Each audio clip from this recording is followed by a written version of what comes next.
Om Swastiastu, Om Awiginamastu, Nama Sidam.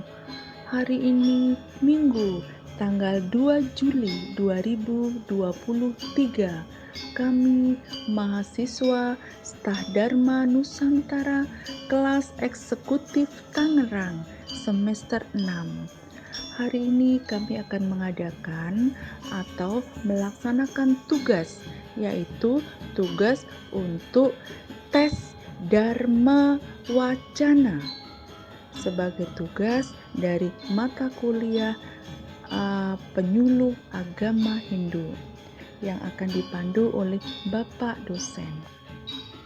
Kami ke-15 mahasiswa Tangerang akan mempresentasikan atau tes tentang Dharma Wacana yang materinya sudah kami pilih sendiri, dan materi-materi itu sudah kami siapkan dan sudah kami kirim ke Bapak dosen pengempunya. Bapak dosen DRS Iwayan Buddha MPD. Beliau mempersilahkan satu persatu dari kami sesuai dengan urutan NIM-nya untuk memprestasikan atau berdhamma wacana.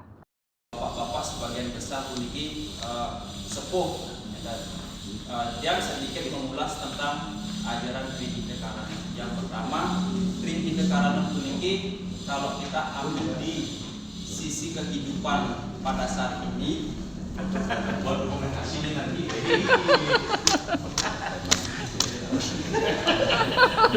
Biar ntar saya juga pinjam dulu ya. Baik, Om Swastiastu. Om Swastiastu. Selamat pagi, Bapak dosen, Bapak Mangku, Bapak Ibu, semuanya yang hadir. Selamat pagi. Semoga hari ini kita selalu sehat dan diberkati oleh Sang Yang Widi kesehatan, kemuliaan dan segalanya. Hari ini dia akan mencoba berdhamma wacana. Ini adalah tugas dari Bapak dosen sebagai mata kuliah penyuluh agama Hindu. Materi yang akan bawakan adalah tentang Saraswati. Saraswati yang ada di pemikiran tiang Ampura ini Bapak Ibu yang ada di Buddha. Kita memperingati Saraswati adalah memperingati dengan turunnya ilmu pengetahuan. Nah, biasanya turunnya ilmu pengetahuan itu akan diperingati oleh siswa sekolah atau penggerak dalam bidang pendidikan.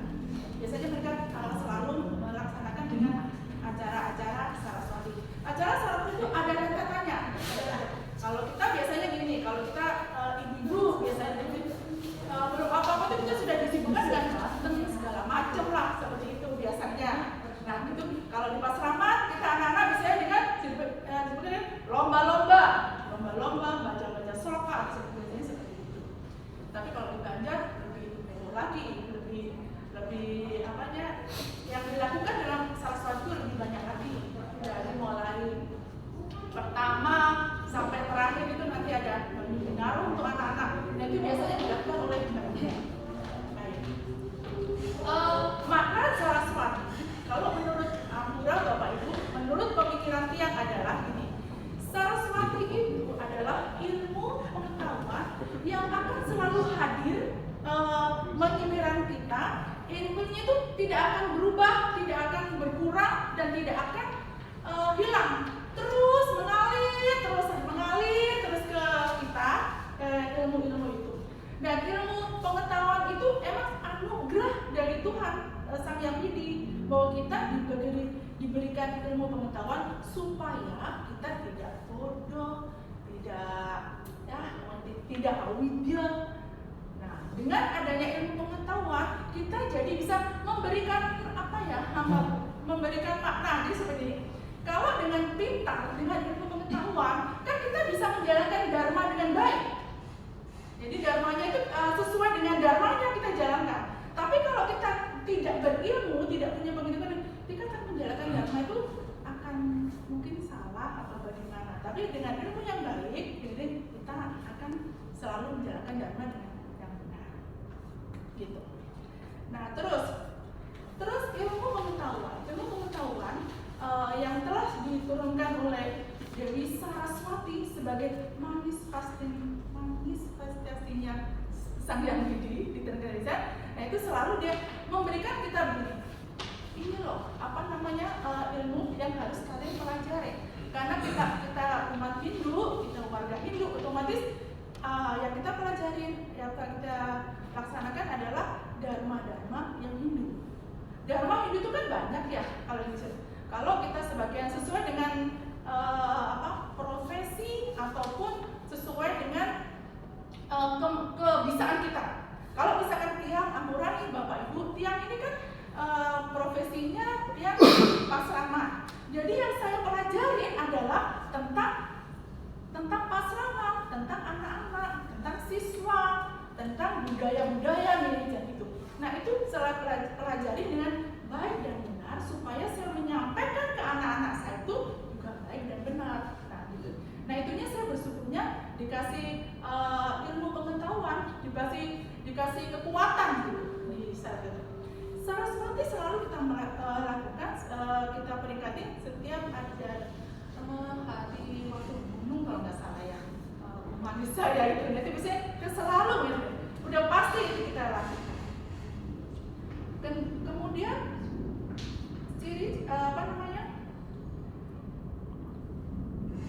begini. Setiap kali Saraswati kalau kita misalnya di Pasraman itu anak-anak itu biasanya dia wajibkan untuk sembahyang bersama di acara Saraswati itu udah wajib itu kalau anak ini. Jadi biasanya kalau tiang sendiri biasanya itu tiang absen anak-anak itu harus sembahyang Saraswati. Maknanya adalah supaya anak pertama anak itu bisa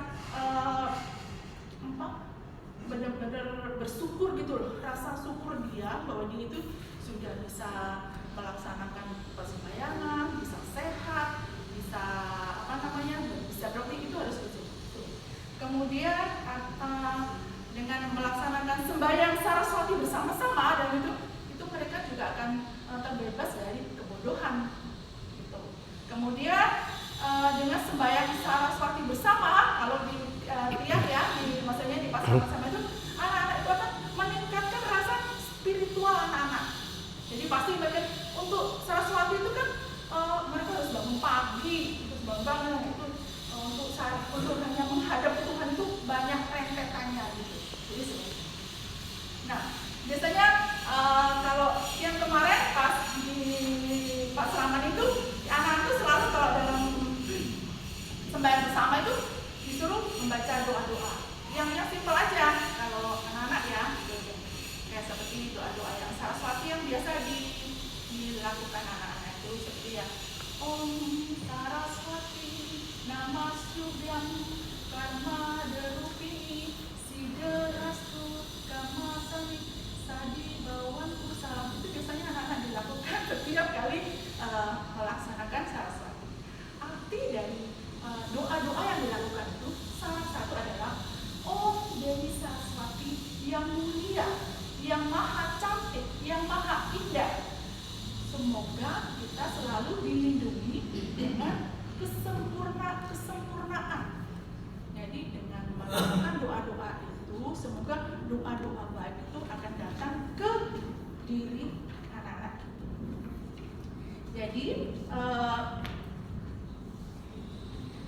Jadi Saraswati dalam ada salah satu sloka juga yang itu sangat bagus juga untuk kita implementasikan ke dalam diri kita sendiri. Ada salah satu sloka, biasanya itu sumber sloka yang di Sarah Samusayuta. Biasanya seperti ini, bunyinya seperti ini. Manusia sarwahu tesu wartante wajuba supe asumbasui sama westami sipake pangkarange. Artinya adalah di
bilang gini, kita anak-anak harus selalu bersyukur karena kita sudah dilahirkan menjadi manusia.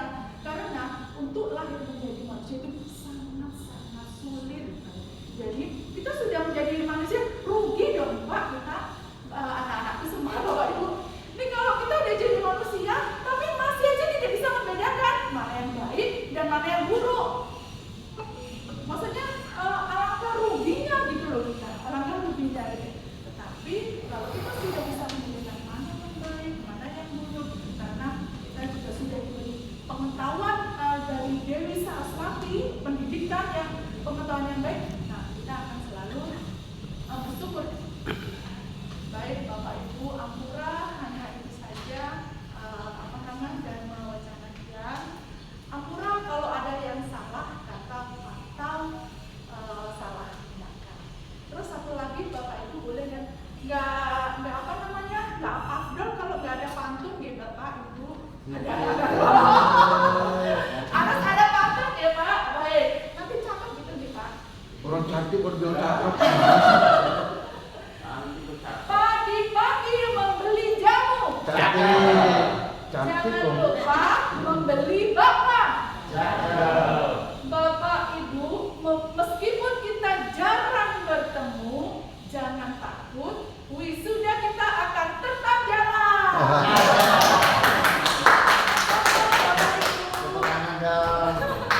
Sama Pak dosen. Sastra dalam hal ini Weda. Jangan rancu atau mana agama ataupun itu mana adat istiadat. Yang keempat adalah daksina. Daksina diharapkan yang mukut adalah suatu pengorbanan kepada yang mukut. Sedangkan daksina yang kehadiran pada Brahma itu ditempatkan pada pelindung. Akan melaksanakan kekeliruan. Bukan berarti pada saat Siwalatri ini kita bisa menghapus seluruh dosa itu. Bukan seperti ajaran di sebelah. Setiap puasa perbuatan dosa selama setahun itu bisa dihapuskan. Tetapi kita dalam melaksanakan Siwalatri, bagaimana kita membersihkan, mengendalikan diri kita kembali kepada ajaran Dharma. Karena dalam konteks kita di Hindu, sebuah gelas air isinya kopi yang hitam pekat, kemudian kita kasih air bening terus menerus, lama-lama air kopi ini akan menjadi bening.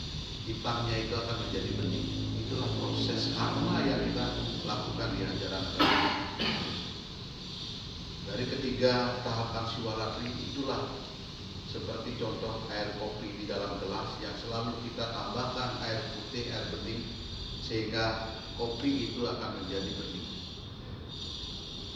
Nah, itulah ajaran yang kita tekuni di dalam konteks Siwalatri.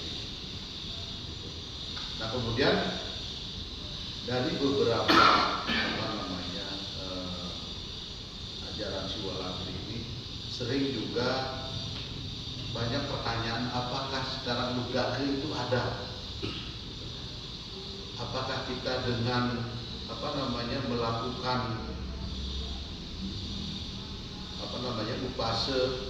upawase, kemudian monograte dan jadre ini bisa kita seperti Ludakri. Nah, ini kan kisah Ludakri ini setelah beliau kembali paginya kembali ke keluarganya, dan di situ dijemput waktu itu meninggal, dan kemudian dijemput oleh sang tulang. Namanya Ditya Prakerti. Yang kedua adalah nama Maya Prakerti. Yang ketiga nama Atma Prakerti. Pertama kita jelaskan dengan Ditya Prakerti. Ditya Prakerti itulah energi spiritual. Ini energi yang ada di sekitar kita, ini adalah energi spiritual. Fungsi daripada energi spiritual itu adalah menghubungkan energi yang ada di kita dengan energi di alam semesta. Itu menghubungkan. Contoh, apabila Bapak dan Ibu berpikir kemudian berlaksana itu yang positif, maka Bapak Ibu akan mengeluarkan energi positif. Otomatis itu akan menarik energi positif daripada alam semesta masuk ke alam ke dalam tubuh. Itu akan menyebabkan daya tahan kita sangat kuat meningkat sehingga bebas dari penyakit. Dan sebaliknya apabila kita berpikir negatif, maka kita akan mengeluarkan energi negatif. Otomatis kita akan menyerap energi negatif dari alam semesta. Inilah yang menyebabkan timbulnya berbagai penyakit fisik maupun mental. Kemudian energi spiritual ini kalau dalam tubuh itu akan dalam wujud 3, yaitu Sat, Chit, Ananda. Kalau Sat itu adalah kekekalan, Chit itu adalah pengetahuan, Ananda adalah kebahagiaan. Ini energi ini akan tampak keluar dan bentuk Sat, Ning, Sat. Jadi inti daripada Sat itulah Satya. Itu akan berwujud kejujuran. Jadi setiap tindakan kita akan dilandasi oleh kejujuran. Kemudian Chit Ning waktu gunung, yaitu runtuhnya waktu gunung atau waktu gunung runtuh. Apa sih yang dimaksud dengan waktu gunung runtuh? Ada sebuah cerita mengatakan bahwa seorang raja yang memiliki 2 istri, salah satu istrinya adalah Dewi Sitakasi. Ketika sedang hamil, ditinggal oleh suaminya untuk menghafal ke Gunung Semeru. Nah, singkat cerita, setelah hamilnya tua, sang suami tidak pulang-pulang.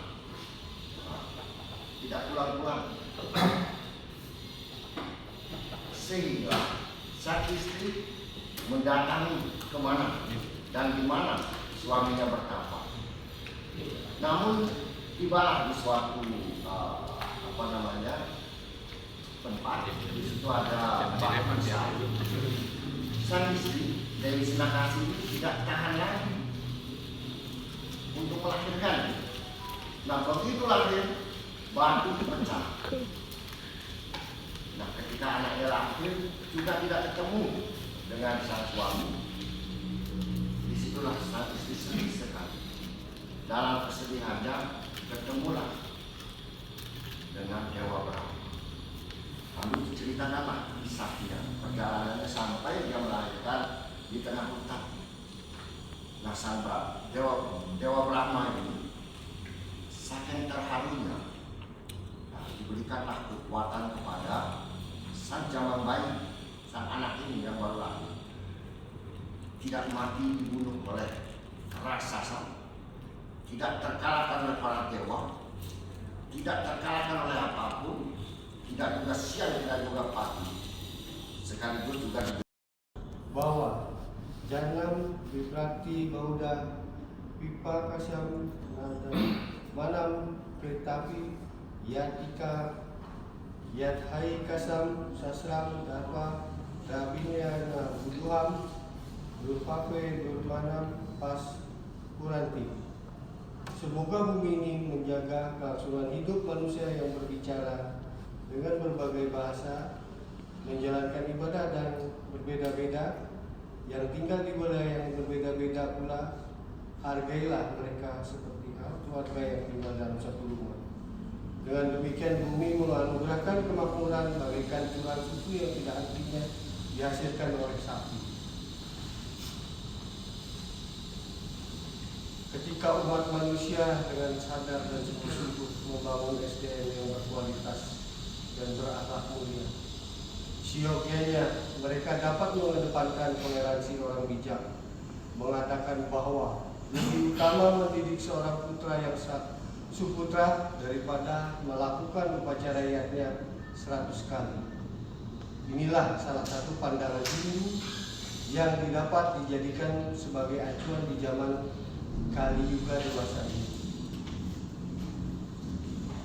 Namun bukan berarti upacara yaknya sebagai kegiatan beragama yang telah diwariskan secara turun-temurun ditinggalkan sama sekali. Tentu ini dapat dipedomi sebagai dari repatriasi agama menuju pemahaman yang imanen dan permanen, sehingga dapat memposisikan diri dalam kehidupan beragama yang lebih menekankan pada aspek spiritual, bukan semata-mata pada aspek ritual yang menekankan pada fisik dan materialnya belaka. Agama Hindu sangatlah universal. Orang tuanya yakin pernah merasa dibikin? Gimana pernah merasa? Tidak akan pernah merasa dibikin. Pernah merasa dikandung? Katanya. Pernah merasa dilahirkan? Katanya. Di foto. Kalian bisa yakin itu Tuhan ada dan orang tua kita itu adalah orang tua kita. Ini adalah hal yang dasar. Jangankan Tuhan jauh yang tidak bisa dibayangkan, ke orang tua saja yang disebut dengan bertaruh kalau Tuhan nyata, kita tidak bisa membuktikan dengan matematika ataupun yang lain. Ini yang harus kita kuasai. Ada foto waktu melahirkan. Apakah kita berdiri di situ? Tidak. Makanya agama itu ada 3 jalan menuju Tuhan yang disebut dengan tripremana. Ya. Pertama, pratyaksa permana, melihat langsung Tuhan. Yakin? Pasti yakin, karena agama Hindu nggak pernah bohong. Makanya dia memiliki 4 zaman. Ya. Zaman pertama adalah antara Tuhan, malaikat, dan Buddha menjadi satu kesatuan. Dia semua bersahabat. Maka dari situ kita bisa dilihat di dalam kegiatan-kegiatan atau film-film dokumenter, cerita-cerita bahwa kita ambil salah satu dengan sinetron atau film Siwa atau Mahadewa. Semua di situ kelihatan menjadi satu kesatuan. Jadi Tuhan itu bisa dilihat langsung. Apakah saat ini? Karena zaman sekarang adalah Kali Yuga. Apa itu Kali Yuga? Kali Maha Usada. Kali itu adalah kekacauan, Maha itu dahsyat, Usada itu adalah uang. Kekacauan yang sangat besar sekarang ini. Maka itu untuk yang pertama, pratyaksa permana tidak bisa dilakukan. Yang bisa adalah nomor 2. Apa itu? Mano permana. Dengan pertanda-pertanda. Saya ambil contoh sekarang. Ya, Bu Dokter di tangannya ada kertas. Saya mau tanya, kertas siapa itu? Kertas saya. Ya, karena ibu yang pegang kan, punya saya. Saya tanya lagi, ibu dapat dari mana? Beli di toko. Tokonya dapat dari mana? Beli di pabrik. Pabriknya dapat dari mana? Dari hutan kayu. Hutan kayu. Terus hutan kayu siapa yang bikin? Siapa yang menghidupkan semua kehidupan ini? Logika kita habis sedikit. Nggak bisa berpikir lagi. Akhirnya apa? Kita bilang Tuhan. Karena apa? Logika kita nggak masuk. Maka dari itu jalan kedua juga sangat sulit kita lakukan. Yang paling gampang adalah agama permana. Dengan kita belajar kitab suci, tuntunan semua berdasar agama. Mari kita yakini Tuhan berdasarkan agama dan keyakinan kita. Itu dulu satu poin. Tapi jangan membela agama. Ya. Yang kedua, percaya dengan Atman. Percaya ya? Dari mana kita percaya? Hidup dalam diri ada Atman. Apakah kehidupan itu Atman tempatnya di mana? Di Jakarta. Karena Atman sesuai dengan keyakinan yang disebut maaf ya udah. Keyakinan kita adanya di jantung. ya. Madu ada, maaf Pak Sen, bukunya madu ada. Nah, ada deh. Share. Itu jangan lupa, aku video. Dasarnya yang share sebenarnya di guru yang saya balik bukan dari guru Rupake tapi dari Swadhyaya. Tuhan adalah pencipta yang tadi sudah dijelaskan secara panjang lebar sama Pak Dr. Jono, bahwa Tuhanlah yang menciptakan segalanya termasuk kita sendiri. Nah, dari tuntunan itulah kita akan dituntun kembali melalui ilmu pengetahuan dengan menurunkan ilmu pengetahuan melalui Betara atau yang desainnya Haji Saraswati yang kita yakini sebagai tuntunan beliau.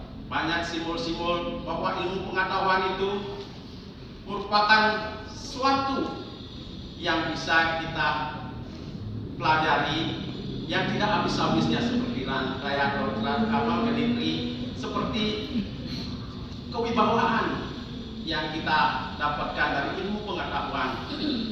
Maka dari itu juga guru ilmu pengetahuan memberikan kita tuntunan hidup di dalam mencapai kebahagiaan lahir dan batin.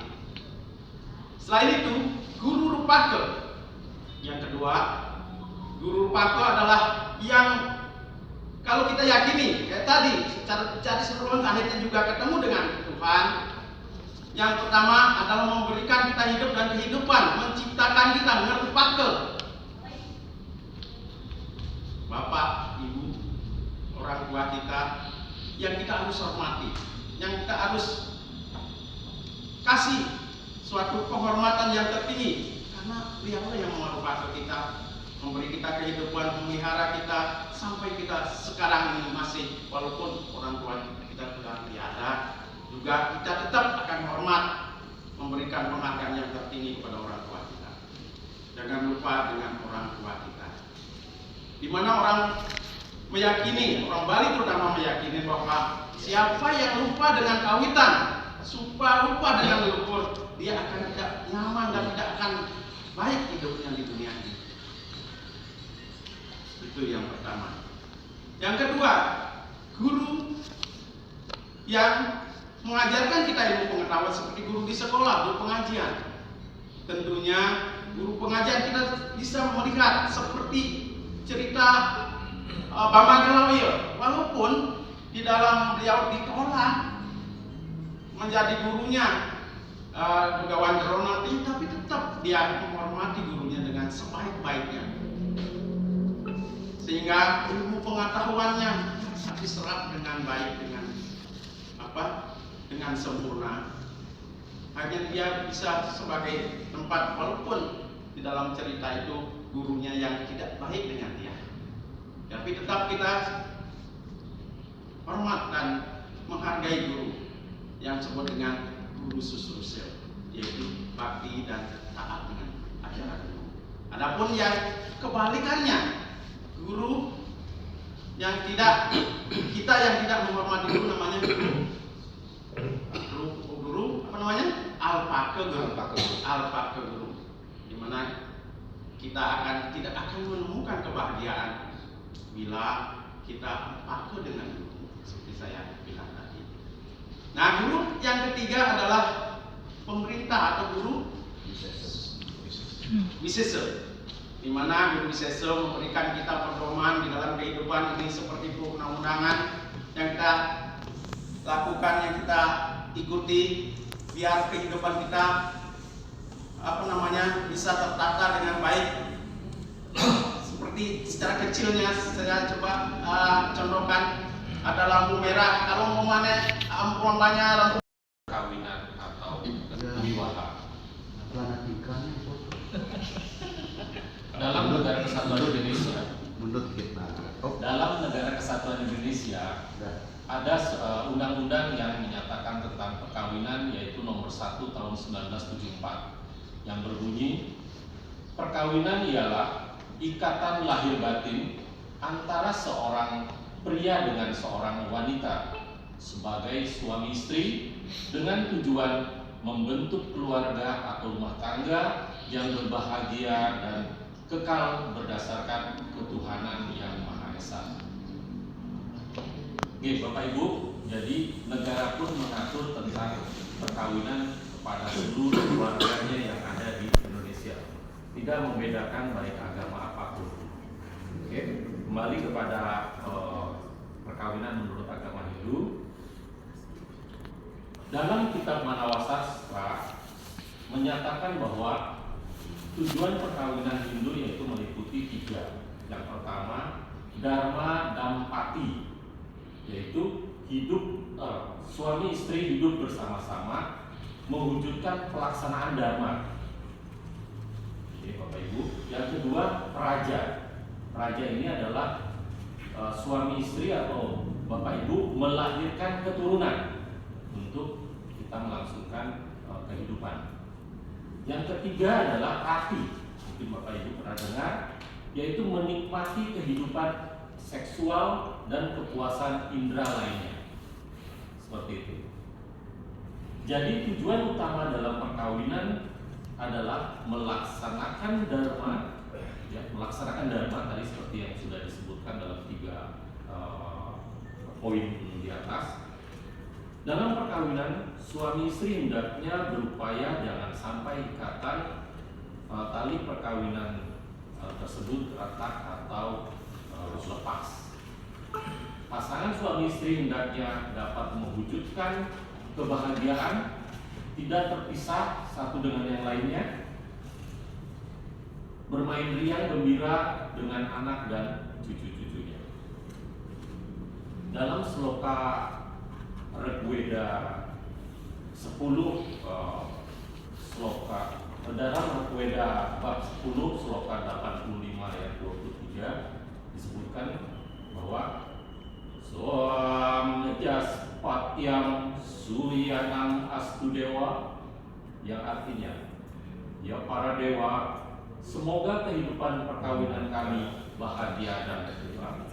Jadi Bapak Ibu, jelas sekali agama Hindu juga mengatur tentang perkawinan, yang mana tujuannya adalah menciptakan keturunan, ya, kemudian melaksanakan dharma itu sendiri, kemudian satu lagi menikmati kehidupan seksual dan kepuasan indera lainnya. Baik Bapak Ibu, bahwa dalam kehidupan kita, jadi dalam kehidupan apabila selalu menjalankan dharma, niscaya semua masalah dapat teratasi dan tanpa terhindar dengan campur tangan di desa. Kita tahu dalam kehidupan ini penyakit yang kita tahu putih adalah sampun Pak, sampun sudah Pak, sudah. Cuman dalam kehidupan ini penyakit itu kalau di dalam agama itu bisa disebutkan 1.000 ya. Marah, iri, dengki, dan sirik itu rata-rata manusia ada mempunyai penyakit itu, tergantung dari manusia itu sendiri dalam mengendalikan penyakit itu. Banyak orang yang mungkin gampang marah, yang misalnya itu temperamen, ya, diskusi dia langsung marah, bisa terkendalikan. Hal ini saya yakin dari Bapak Ibu semua sudah bisa mengatasi penyakit itu, karena kita memang sudah dalam pengetahuan, dalam mata kuliah agama dulu yang kita harus menjalani tatanan-tatanan yang ada. Karena dalam kebenaran dan kebajikan dan hidup dunia ini mampu menyelamatkan umat manusia dari segala macam rintangan. Jadi Bapak Ibu, kalau di dalam satu keluarga bisa menjadi contoh untuk anak, cucu, dan keluarga kecil aja. Akhirnya di keluarga itu bisa bergerak dan sejahtera. Keluar kita bermasyarakat bisa saling aksa, saling asuh, dan bisa memberikan apa kekurangan memberikan solusi sehingga masyarakat itu juga sebagai pejabat misalnya dari aparat, saya Pak Ryan, Pak Mangku, di dalam aparat kalau kita bisa memberikan ketenangan dalam aparat, pasti dunia ini dan negara ini pasti bisa tentram, damai, dan sejahtera. Maka dari itu marilah kita di dalam kisah hidup kita ini banyaklah kita menjalankan dharma. Apapun yang menuju kebaikan, kebenaran pasti akan menghasilkan ketentraman, kedamaian hati, dan kesejahteraan baik dalam keluarga, masyarakat, dan dalam negara. Nah, saya rasa nggak hanya kita untuk dharma ini, marilah kita selalu Guru Wisnu, Guru Dewa Maheswara, Guru Saksa Param Brahma, Tasmai Sri Gurue Namah. Semoga Brahman sebagai Dewa Brahma, Dewa Wisnu, dan Mahadewa memberikan kita keanugerahan kepada kita semua. Baiklah, kepada pinanggita lanang istri sane sampun meraga suci sane wangian titiang, Bapak dosen Setah Dharma Nusantara yang saya hormati, teman-teman mahasiswa kelas eksekutif Tangerang yang saya hormati, pertama-tama marilah kita panjatkan puji dan syukur kehadapan Ide Sang Yang Widiwasa atas asung wara kertunegrahannya lah. Pada kesempatan yang berbahagia ini kita bisa berkumpul untuk melaksanakan tugas kita sebagai mahasiswa di kelas Tangerang ini. Latar belakang pesan Dharma yang akan saya sampaikan bahwa saya sangat berbahagia sekali. Kenapa? Karena di dalam agama Hindu saya merasa bangga.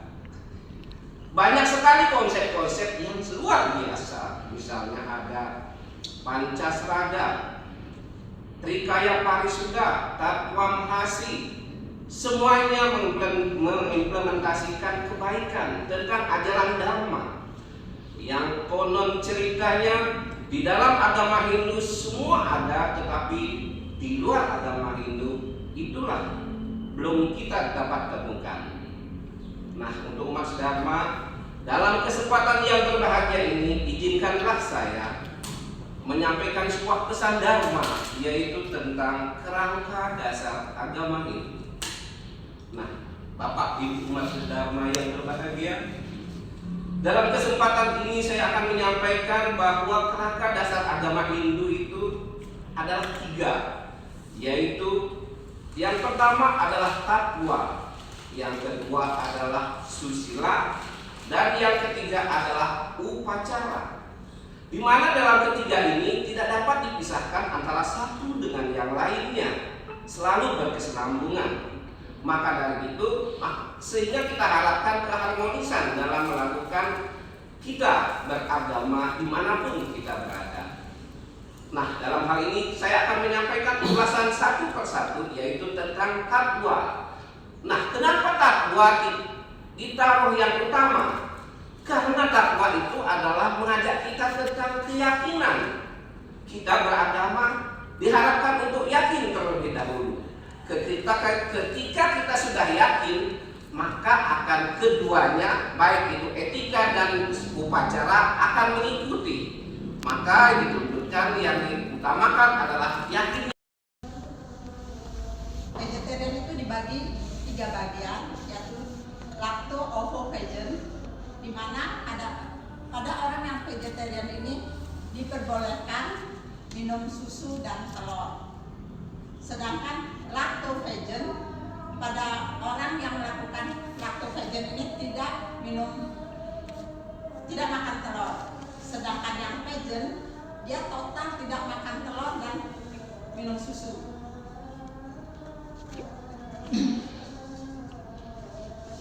Jadi dalam lontar aji brata juga disebutkan brata yang salah satunya yaitu brata Nyaraswati, di mana manfaat dari brata Nyaraswati ini adalah memohon kepada Betari Raja Laksmi untuk memohon keselamatan, kerukunan dalam rumah tangga, dan cita-cita tercapai. Di mana brata Nyaraswati ini adalah orang yang memakan tumpeng nasi putih dan tidak memakan daging. Itulah brata Nyaraswati. Sedangkan dalam kitab suci Bhagavad Gita disebutkan bahwa vegetarian itu dibagi 3, yaitu makanan yang bersifat satwam, makanan yang bersifat rajas, dan makanan yang bersifat tamas.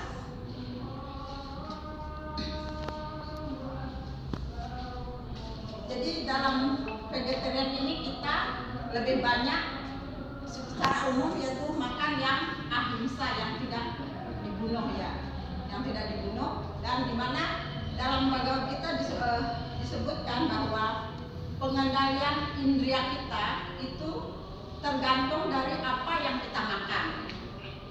Seperti indria yang paling sulit dikendalikan adalah lidah, perut, dan nafsu kemaluan. Jadi makanan-makanan yang merangsang indria ini akan memperlihatkan karakter seseorang. Makanya kita dalam agama itu makan yang satwika, artinya makan yang halal. Kalau orang Islam makan yang tidak dibunuh, yang haram bagi orang lain. Model vegetarian. Dan yang lebih penting sekali bagi orang-orang yang vegetarian itu harus tahu nutrisi apa yang dibutuhkan oleh tubuhnya. Jangan sampai melakukan vegetarian kita tidak memenuhi salah satu nutrisi dalam tubuh kita, antara lain protein. Kita tahu fungsi protein itu adalah mencegah infeksi, mengganti sel-sel yang rusak, ataupun untuk pertumbuhan. Nah, jangan sampai kita kekurangan protein, karena kekurangan protein yang terakumulasi lama akan mengganggu kesehatan kita juga. Yang kedua yaitu kalsium. Nah, oleh karena itu perlu percaya diri tersebut menyampaikan supaya tegas lugas. Seperti karena Pak Tunjono dan beliau kan dasarnya adalah tentara. Pada dasar itu juga ada membawa untuk berbicara lebih tegas. Ada seperti Pak Mangku luas pembicaraannya, Mangku Sampun juga luas, yang lain-lain juga artinya standar berbicara itu. Nah, kemudian penampilan, nah itu berkaitan dengan penampilan. Nah, di sanalah supaya berkaitan penguasaan audien. Bagaimana penampilan itu penguasaan audien? Di sana akan ada dampak bahwa kita akan bisa menguasai audien dengan pembicaraan itu. Bagaimana audien itu bisa dikuasai dengan penegasan-penegasan berbahasa. Kemudian yang selanjutnya itu materi. Tadi saya arahkan awal dan sebelum-sebelumnya pada waktu Bapak menyampaikan judul, di sana sajalah berkisar judulnya seperti Bapak-bapak semua. Jadi tidak ada banyak mengambil judul lagi yang lain seperti Pancasrada. Memang apa isi Pancasrada itu saja diulas. Kemudian bisa dikembangkan. Jadi kalau Pak Ketua tadi sampai 14 menit saja itu. Jono itu secara target kalau kita melihat sudah mampu karena mampu mengukur dari materi tersebut gitu. Kemudian yang kedua yang berkaitan tentang pengembangan. Kalau umpamanya Tritekarana di sana walaupun 3 saja disebutkan, pengembangannya yang perlu lebih luas. Pengembangan materi di sana saja. Dan paliangannya apa yang termasuk paliangan, pelemahannya apa yang termasuk, ya artinya, nah itu yang menyebabkan materi itu akan lebih tepat. Kemudian yang selanjutnya di sini adalah waktu sudah secara umum bapak-bapak sebenarnya tidak ada yang kita lulus gitu.